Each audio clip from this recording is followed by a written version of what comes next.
Montana's news station is currently working on a series of special reports called State of the Grizzly.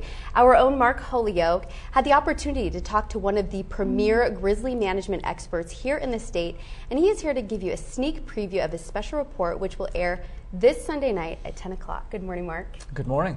So as you were having this conversation with this researcher, go ahead and let our viewers know a little bit more about what unfolded.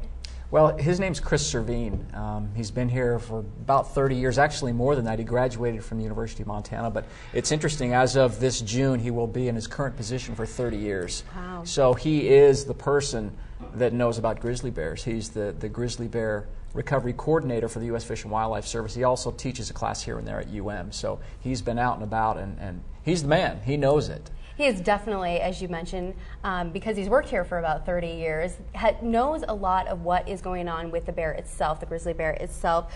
When you had this conversation with him, what was one of the most startling things that you found out? Well, I think that because there's so much emotion going on with the wolf right now, and the way that its population exploded, and it's a top-of-the-line predator. The grizzly bear is obviously a top-of-the-line predator too, and it's growing, but not at such a fast rate. But what's interesting is what Chris said, is the grizzly is showing up in places right now that it hasn't been in 100 years. Wow. It's wandering out, it's leaving the mountains, it's because of the population in the mountains. They're slowly starting to go out, and he said that they hadn't seen one over beyond Fort Benton, like I said, 100 years.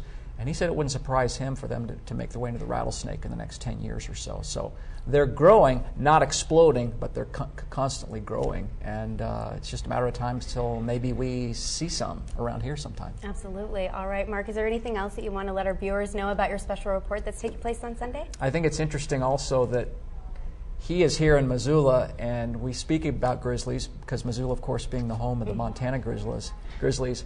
And UM itself actually has a role, kind of a perceptual role, in helping the grizzly grow.